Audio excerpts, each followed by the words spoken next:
Welcome to the Startup Builders and Backers Show, a podcast which is part of the Tech Talks network. I'm Neil C. Hughes, and you may know me from the Tech Talks daily podcast, which covers a completely different topic every day around how technology is ultimately impacting our life, our work, and even world.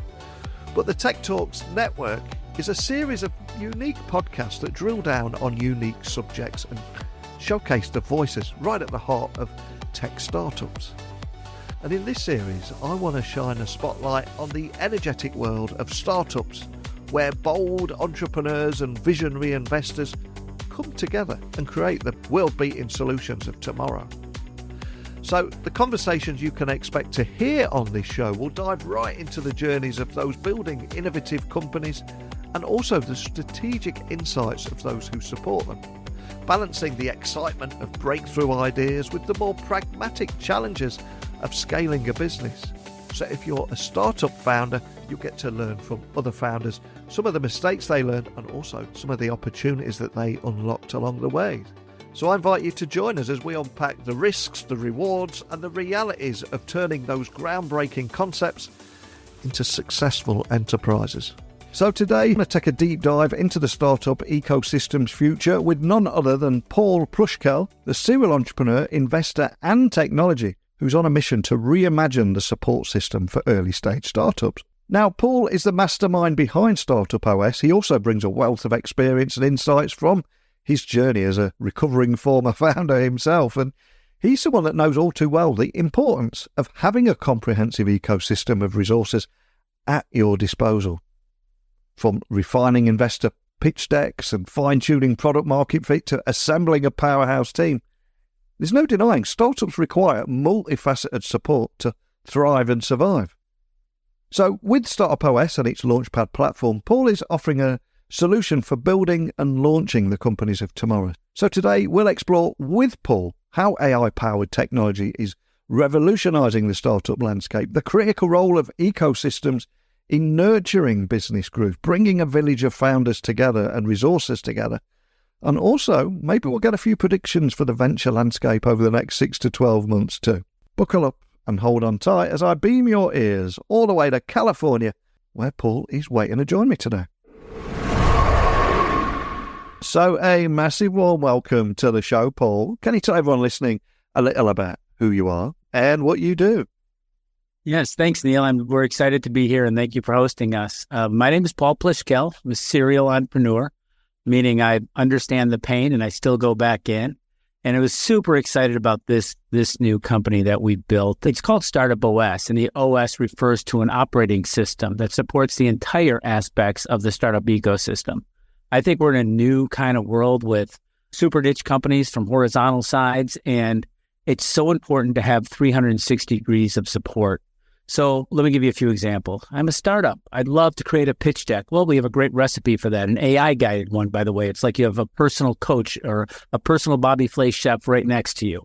You might be a startup looking for mentors and advice. Well, we've built a network for you that they're already on with matching algorithms that connect you with people that might be able to answer the type of issues you're having. Maybe you're a great CTO and you don't understand product distribution, or you're a CEO visionary and you might have a question on a financial aspect of how you report. We can help you with all those things. And so 55% of our startups will come here for one main reason, and that's, they need funding, they need that first customer. So we built a platform, and that's why I say it's an operating system across the entire startup ecosystem. This platform will showcase the startups on our network to the right parties, whether those parties be enterprises, whether those parties be investors or angels, VCs or angels. We're built to empower the entire ecosystem. So the more work you do on the platform, the more we get to know you, the more exposure we give you because we understand where you're at and then we can connect you to the right parties. So I wish when I started companies in, the early 90s, I would have had a tool like this. And we've democratized access. So we're not saying to a few that, we're not gatekeepers. We're on-ramps. And we're saying to everybody, come on in at the time you want, the location you are, and we're going to help you. And by the way, we're not going to take 10% or 5% of your equity to do that.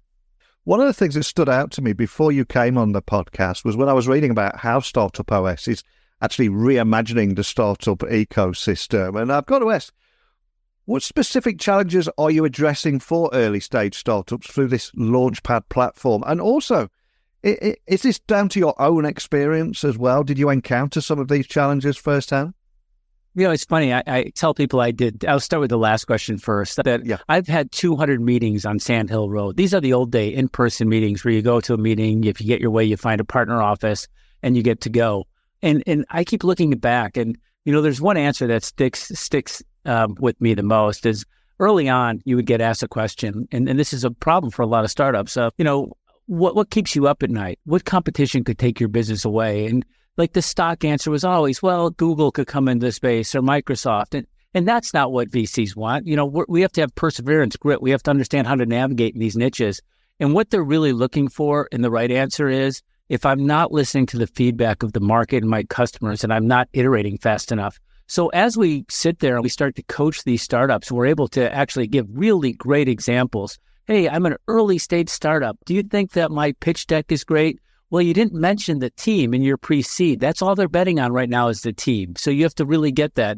Hey, I'm a seed. I've really highlighted the team and what I want to do with the use of proceeds. Yes, but they want to understand the traction of they want to understand the product you're in. And then the next stage for Series A, they want to understand the traction that you're having. And Series B is the revenue, and Series C is the unit economics. And so if you understand what stage you're in, and you don't understand this as your first-time founder, and as a multiple-time founder, we don't have all the answers either. You might have a need in one area, an expertise in another, and things are changing. I can't tell you how many things have changed. I mean, look at how AI has impacted it. So as a startup, you need 360 degrees of support, and that's what StartupOS is. And kind of going into your first question, yeah, we do know why they fail. We took 400 interviews. We were incubated within a bank, and they had 20 years of startup experience. We've onboarded 5,000 startups, and there's 4 primary reasons. It's a lack of product market fit. They run out of funding, or they never got funding, so their runway is too short.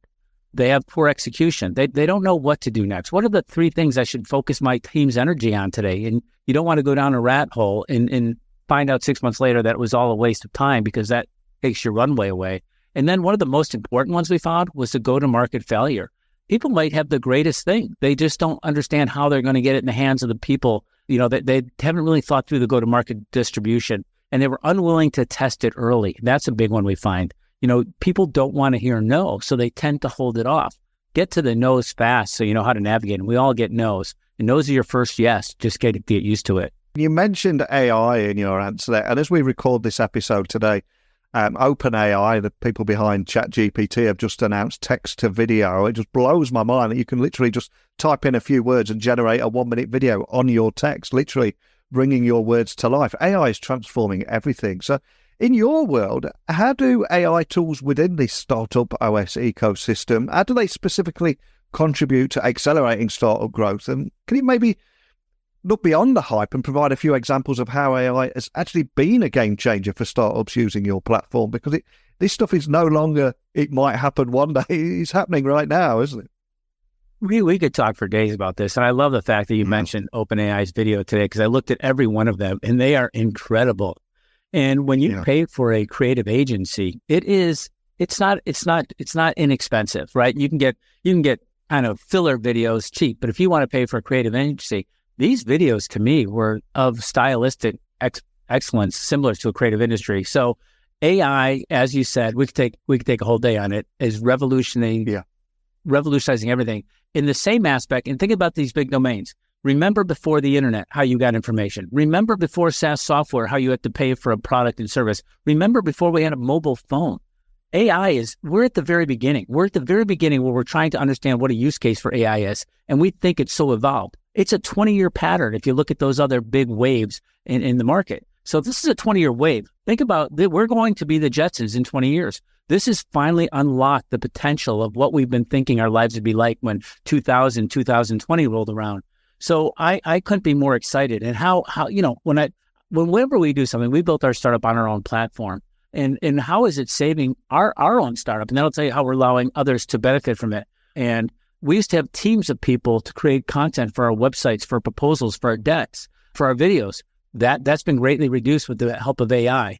I actually look like a really good writer on email. Like I have it correcting all my emails and I love it. It's fantastic. It helps you with pricing. It helps you with the cost of digital ads and customer engagement and support and legal. And there's AI services for all that. Now, there still has to be some curation and some higher level performance. So we've built this marketplace with 125 vendors, and a lot of them have AI tools. So our startups gain access to those tools. They can get them at a discount. They can try them. There's over 100 different vendors on the network that offer services and free services for early stage startups. So that's a great way. We built our own tools with AI. When our first generation pre-MVP came out, we did not like our tool.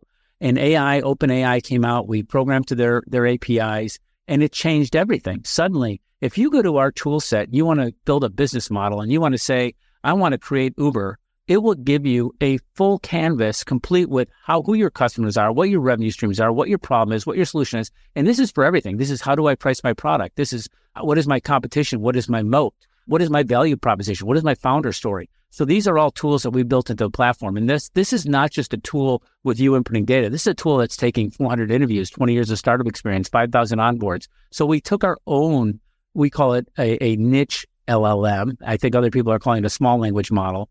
And we built it because what generally happens, if you use ChatGPT or these other services and the same thing, you're going to get some really quality data until you have to get very deep. Then it's going to use the same data again and again. And think about if you ever made a copy of a copy, and then a copy of a copy. It degrades over time. We have new data coming into our platform all the time. Hence, we built our own LLM on top of it with over 5,000 startups. So as these startups are finding, you may have had one of those four things: lack of product, funding, runway, execution, navigation, go-to-market failure.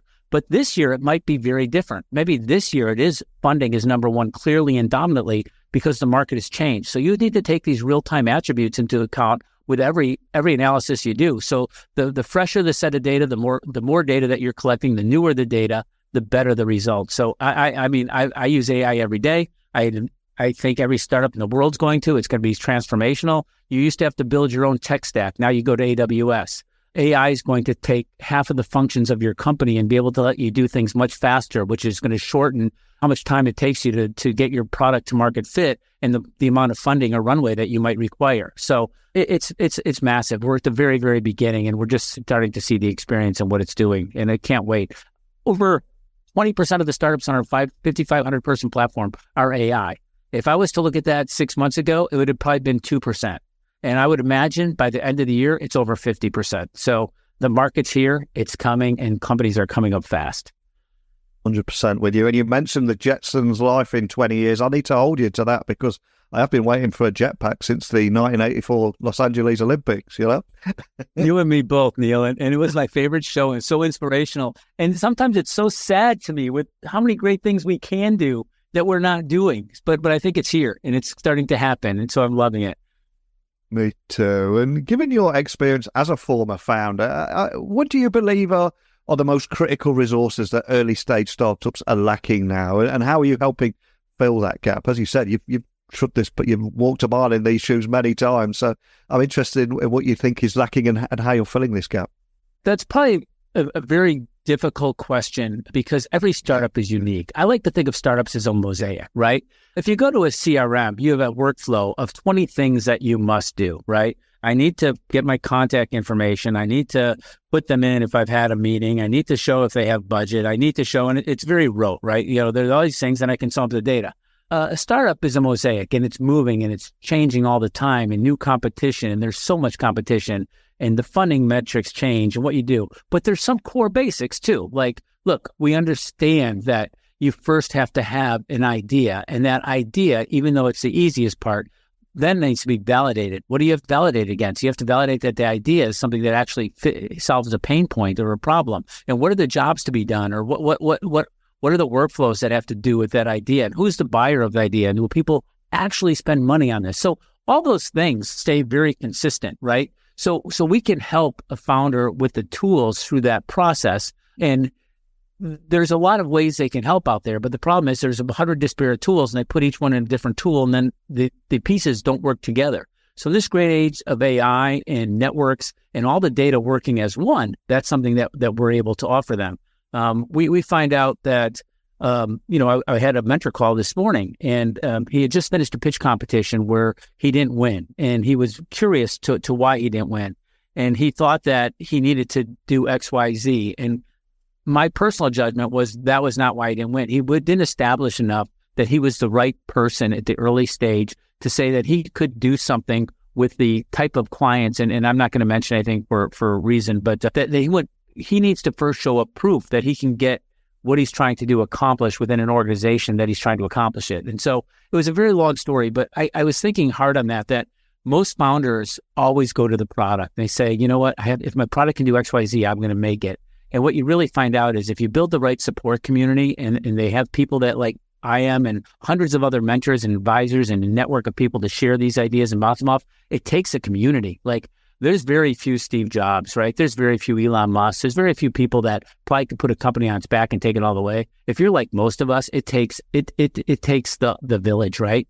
And so we're there to help support and give a village. And when you take a village, you also have to be very conscious of who from the village you're going to listen to, because there's a lot of advice out there you don't want to take. So what I tell founders, the most important thing is you have to trust your gut, your instincts. It brought you this far, but listen to the people that navigated through these problems, because if you don't learn from it, then that's a wasted opportunity.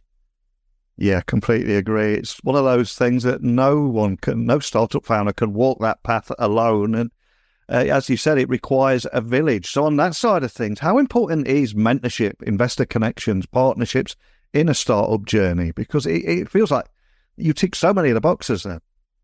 Yeah, well, it really depends. And I like to look at this at various levels, right? If you're a first-time founder, you don't have, 10, 20 years in the market, meaning that you haven't had the opportunity to build this network. So you find out that the first obstacle connecting to a VC is you're better off with an introduction. Now, there's exceptions to everything. If you're the hottest company on the planet in the hottest market, and you might not even have to do a cold outreach to a VC, they may have found a way to find you, right? But for the most of us, you need introduction. So how do you get that introduction? Who does it for you? How do you know what you should value your startup at? How do you know if you're ready for funding? Like, these are all guesses. I could try to book 50 meetings with VCs and get 50 no's because I'm nowhere near close, or I didn't do the right curation. And look, you get one really good first chance at an opportunity. There are exceptions to everything, but you want to go in and you want to be ready. You want to make them come back to you and ask questions and feel it. So you have to do the work first. So I think if you have the right mentors, the right network, the right platform, even though you're a mosaic, there's certain things that you can validate and trust and get advice and counsel on. To this day, I still build 20, 25 pitch decks in iterations, and I give them to my team every stand-up almost on every Wednesday, because I want to continue to go through our business model. One, to make sure that we're all on the same page. Two, to any learnings of my team have gotten through the week. I'm always begging for nuggets. What nugget can I pick up? What nugget can I pick to help us with our goal today? What did you hear? What did you do? What did we see? And when you do this on an exponential basis on a startup platform for a startup, it's invaluable, because you can't, as you said, walk this journey alone. 100% with you on that. And looking at the next 6 to 12 months, how do you view the venture landscape evolving, especially in the context of current economic trends and technological advancements? And I realise even just asking next 6 to 12 months is almost an impossible ask. We've woke up this morning and OpenAI have released this text-to-video thing. So it's moving so quickly, isn't it?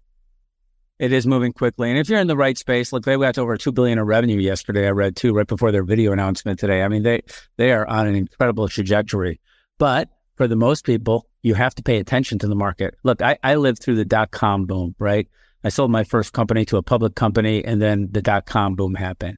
And my next company, Spigot, which became a world leader in idea innovation management, it happened right in 2008 is when I incorporated. That was the same year Sequoia wrote, I believe, their RIP memo. That was the year of, the banking collapse, right? It's tough to start companies, but don't feel like this is unique.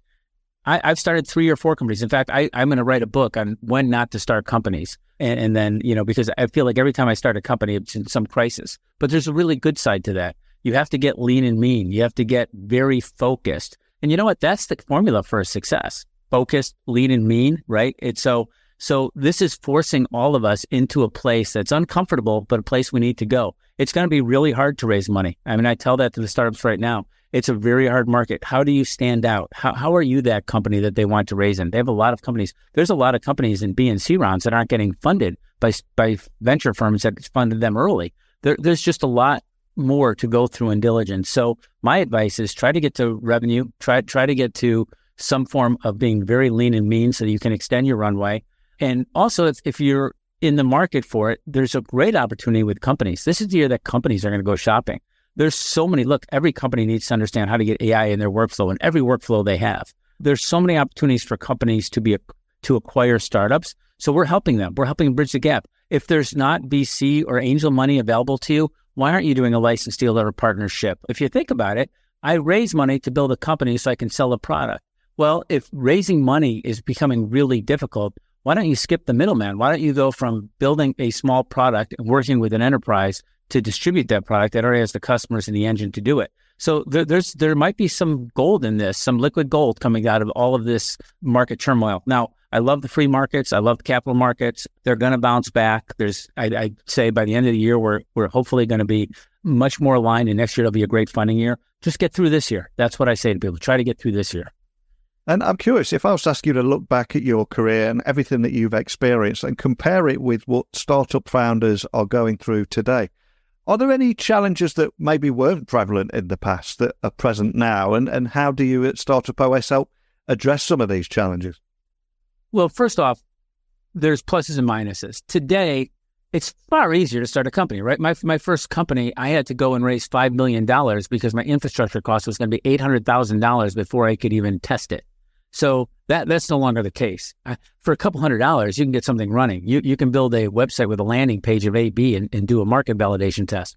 So it's much easier to start a company, and you can do it with a lot of tools that can help you get there very fast. On the flip side, when I started my first company, there were probably 25 companies looking for capital or business plans in the market, and you could raise money on a PowerPoint. Like, it was very different. So in some ways, we had it much easier, and in some ways, we had it much harder. So the competition angle right now, so take advantage of all the resources that you can, network like you've never networked before, stay true to your gut. And those are things that I believe were there when I started, just at different scales and different ways to do it. But there's always been incredible competition and obstacles in market. That doesn't change. We can't dictate the markets. We just have to ride the wave of the market we're in. And again, before you came on the podcast, I was doing a little research on you guys, and I was reading how StartupOS also targets educational institutions and enterprises, etc. So how do these entities benefit from engaging with your platform, and what role do they play in that broader startup ecosystem? Yeah, so I like to explain it this way. To any kind of, we're a platform, we're an operating system. So we have a two-sided network. We have supply side, we have demand side. Educational institutions are at the forefront because while we take all startups, we want to take all startups regardless of democratized access, whether you went to an Eastern Illinois university, a high school, or Stanford University, right? So we democratize access. We bring them in, and then we bring in different levels of startups. Some startups are very early stage, and they need to be accelerated because they have an idea and they want to validate it. Great, we can do that.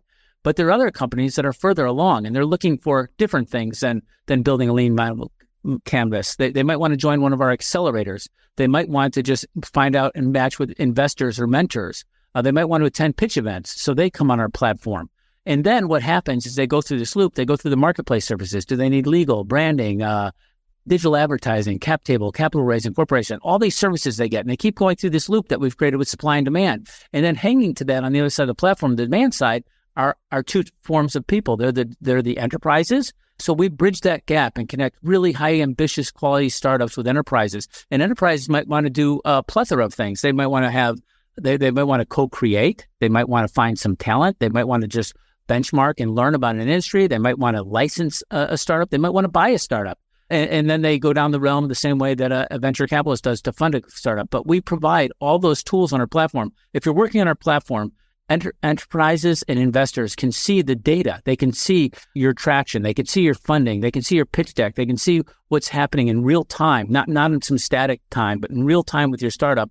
And it makes it much easier for that attraction to occur. We have these two products on our network that I love. One is, are you enterprise ready? And you take this 15-minute AI kind of a validation, we call it a power up, and we give you a scale of how enterprise ready you are. And the enterprises, that's a great filter for them. Hey, we'd love to do business. What's your security model? What's your tech stack? How many people are you? What's your burn rate? Like simple things that they can quickly validate, and then they don't need a huge back office to do that. And then we help the startups really gather the information they need to be enterprise ready. And we have another one similar that's Are You Fundable? That's the same site for the angel or the venture capital market. So it tells them, hey, we believe at this point, this is the stage you're in. We think that you're valued at XYZ, and you should go after raising this much capital. And then we can take it one step further. If you want to report, we can say, here are the 25 companies we think are most likely to fund you.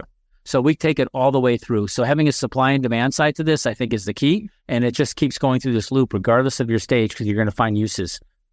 And the question I've got to ask is where do you go from here? I mean, you probably can't share too much, but is there anything you can share around the long-term vision for StartupOS and also any emerging trends that you might foresee in the startup world that entrepreneurs, maybe they should be listening and preparing for right now? Yeah, thanks. It's increasingly clear that we're onto something. We're getting incredible testimonials and feedback. And the data that we're collecting with the AI intelligence we're doing, we're hoping to shorten the path. And I think the end goal, like we always started, we wanted to be founder friendly. And I love startups, and I've done many in my life. But our platform aims to increase the overall number, the confidence, the probability of long-term success for all founders, regardless of their background. And if we do that well, we're going to attract the enterprises. We're going to attract the VCs. And then we also offer this same piece of software. We license it. So you can run your own cohort, your own pitch event in our public domain, or you can white label the whole thing and take it with you. Why is anyone else ever going to build a platform like ours? I believe we're kind of first in this of a digital platform that's always on with AI tools in the same aspect that Salesforce was first. So I think that's our future. Well, we covered so much in a short amount of time today, and I can't thank you enough for joining me. But before I let you go, as a little thank you for investing your time and sitting down with chatting with me, I'm going to see if there's something we can do for you, because some of the biggest names in business, VC funding and tech have either been guests or maybe even listened to this podcast. If I was to say, who is a person you'd love to have a private breakfast or lunch with and why, because he or she might just listen to this, who would you choose? Because we'll see if we can manifest something together, but who would you go for? I would choose David Sachs, and I'll tell you why. I met David several times when I was doing Spigot. He was at Yammer. And every time I went, he taught me something. And I know he's a fairly successful venture person now, but I learned so much from David. So he was ex-PayPal. He went on to Yammer, sold that for $1 billion to Microsoft. But when he would tell me about his company, he always pulled up a dashboard. And I would tell him about our company, and I'd pull up a PowerPoint. And I thought, he was the first one that taught me the power of data, right? The power of data behind the scenes and what you really need to show. And I feel like, David's been first at so many things in building companies and growing companies and connecting with companies. I would love to show him our startup platform and understand his feedback and where he thinks the evolution is and where the right points that we're hitting are. I'd just love to get his input. Fantastic. Well, we'll put that out into the ether. Let's see what we can manifest together. And for anyone listening, just wanting to find out more information about StartupOS and anything that we talked about today, where would you like to point everyone listening? www.startupOS and just log in and try it out and tell us what you think, or reach out on our chatbot and connect with us, and we'll get back to you very quickly. We'd love to connect. Well, as I said a few moments ago, we covered so much in just 30 minutes today about this StartupOS platform, how it's boosting startup growth with AI tools, guidance, and a network of mentors, investors, and partners, and also how it feels like a bit of a game changer for accelerators, enterprises, communities, and educational institutions. And one of the things that I always say at the end of every episode is technology works best when it brings people together. And for me, that's what I love about what you're doing here, the use of technologies like AI and bringing people together and helping startup founders. Love your work, love what you're doing here, but just thank you for sharing the story behind it today, Paul. Thank you, Neil, and I loved your summation. I'm going to steal it and I'm going to use it. So thank you. So as we wrap up today's conversation with Paul, for me, it's clear the startup ecosystem is on the cusp of a significant transformation. And StartupOS seems to be standing at the forefront of this change by offering a AI-enhanced lifeline to startups to help them navigate the complex journey from inception to success. And it's Paul's insights, though, into the power of a comprehensive human support system coupled with the potential of AI technology. It's that partnership, that collaboration that paint an optimistic future for entrepreneurs around the world. And this evolving startup landscape, I think it also presents both challenges and opportunities in equal measure. And as we do look ahead, it's essential to consider how AI will help shape the startup world, what new challenges and breakthroughs that we can anticipate, over the coming months. And I invite you to share your thoughts, your experiences in the realm of startups, technology, and everything in between. So please join the conversation by emailing me, techblogwriter@outlook.com, Twitter, LinkedIn, Instagram, just at Neil C. Hughes. Nice and easy there. And let's together explore how we can support the next generation of innovators, the next generation of disruptors in creating a new future of business. But that's it for today. So keep your messages coming in. I'll be back again tomorrow. But thank you for listening today. And until next time, don't be a stranger.